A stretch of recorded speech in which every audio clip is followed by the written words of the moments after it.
Hello, everybody. I'm George from Ireland. Well, saying Requiescat in Pace to Roger Cooper, who just died a couple of days ago.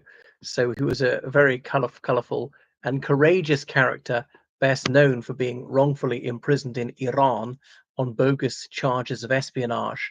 So he was born about 90 years ago in the United Kingdom, and Robert Graves of Goodbye to All That and I, Claudius, he was his uncle, because Graves was that famous soldier in the First World War, partly of German descent, which made it awkward, and then wrote his memoir of the First World War. So Cooper grew up in a middle class family, and after the Second World War, he went to Oxford University, but he dropped out. I think he went to St John's, the same college as his famous uncle, and then went to one of the London universities, completed a degree in Persian. So, as he's such an enthusiast for Persian culture, he traveled to Iran to perfect his Persian. Now, you might think that you're quite intrepid venturing to Iran these days. Imagine what it was like in the late 1950s, when there was a huge gulf between Iran and the Western world. Having said that, it was fairly secular under the Shah, and upper middle class Tehranite women would wear Western clothes, even knee-length skirts occasionally be unveiled, and the rest of it. Alcohol was completely legal. There'd be music and dancing. Now, Iran is a big country, both in population and in area. So in the countryside, it could be sort of centuries behind in mentality. But he was very happy there, dabbling in business. He married an Iranian. He had some children, but he had no particular job. He represented various companies in and out of Iran, back and forth between the United Kingdom. And perhaps unwisely, he went back there again after the Islamic Revolution, January 1979, when the Shah fled. That's the Emperor of Iran, Mohammad Reza Pahlavi, who was then stricken with terminal non-Hodgkin's lymphoma. That was a closely guarded secret. Died a year and a half later. And it wasn't clear what was going to happen when he flew out of the country, supposedly for medical treatment, because were communists going to take over? Were liberals going to turn it into Western style democracy, or was it going to be the theocrats? Well, it was the latter. So it was the religious reaction took over, and that's when this compulsory veiling, alcohol was outlawed. No images of women could be published and things like that. So they sort of returned to religious mania. Women's sport was outlawed, and I can't think what else.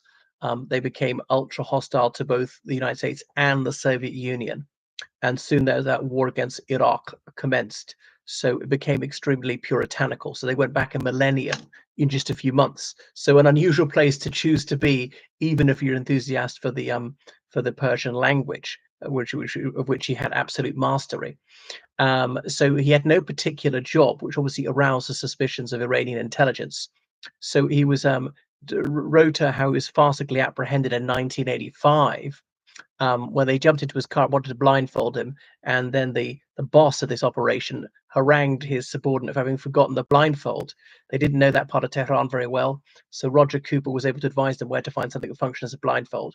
So I don't know why they didn't say, "Police, you're under arrest," and kidnap him. But anyway, eventually he was taken to prison, Evin prison, that notorious penitentiary in Tehran, and interrogated. He doesn't seem to have been tortured, perhaps surprisingly, even though he sort of overheard the most horrendous tortures inflicted on anybody else. How he maintained his composure, I don't know. I would have been bricking myself, because I'm sorry to say, but Iran had a richly deserved reputation for extreme brutality towards dissidents, let alone those suspected of being spies.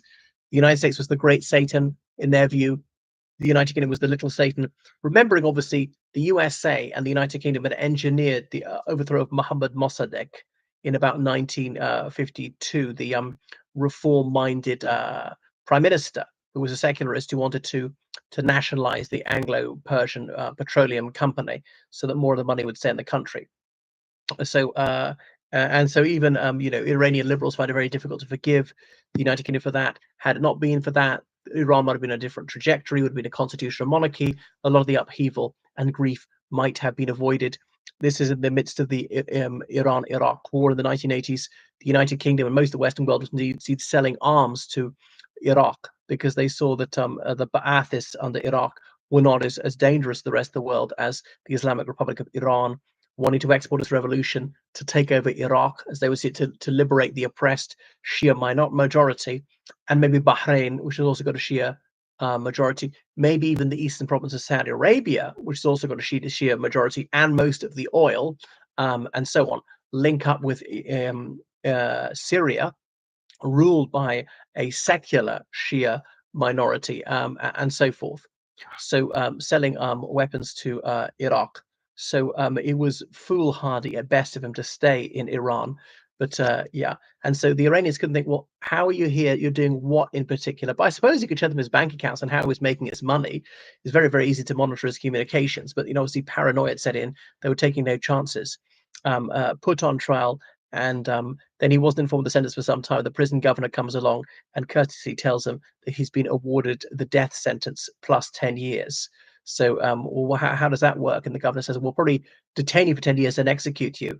And Roger Cooper doesn't miss a beat, say, well, please don't do it the other way around. So he managed to keep his humor up and maintain his sanity, was in solitary confinement for a long time. I'm not sure how he managed to take such a detached view of it. I would be saying, oh my God, what a fool I was. I shouldn't have come here. I should have stayed safe at home. All the fun I could be having now, people I could be with, could be eating, drinking, doing whatever I want, just walking wherever I want, cycling, going on holiday, and they ruin it now. Maybe going to be executed. But after fire, and then I somehow, the British representations managed to get him moved to out of solitary to a cell with others. He was rather miffed. He liked being on his own. Remember, the United Kingdom didn't have an ambassador in the 1980s. After some Iranian revolutionary youths broke into the US embassy, took dozens of American diplomats and Marines hostage. Eventually, most Western embassies, the Canadians, the British, so on, they pulled out of Iran. And then if things couldn't get any worse, then there was that fatwa, that official declaration from the Grand Ayatollah Ruhollah Khomeini, declaring that oh my God, the name will come to me. Salman Rushdie, the British Indian novelist, must be punished with death for publishing this send-up of Islam that called the Islamic Verses in 1989. So obviously, the Brits were not flavor of the month in Tehran. But anyway, almost inexplicably, in 1991, he was released. I suppose it was after the Gulf War over Kuwait. Iraq's name was mud. Iran saying, could they re-ingratiate themselves with the rest of the world, and so on. So it's part of that. And I remember watching it as a child when he was released and saying, well, I've not had alcohol for a few years for reasons one might guess, with a typical British understatement. And wow, he was so upbeat, such a buoyant character, so irrepressible. I don't know how he managed to keep his spirits up in those dank and fetid dungeons after all those years. So he's been called to his reward about 90. And when he was told, well, tell us about the British intelligence network, he simply made up some complete fantasy based on some novel he'd read in an Evelyn Waugh novel. And then the Iranians initially they bought it, and then they read somewhere that actually he was taking the mick out of them. All right, so that is Roger Cooper. They don't make him like that anymore. Thanks for watching my video. Toodaloo.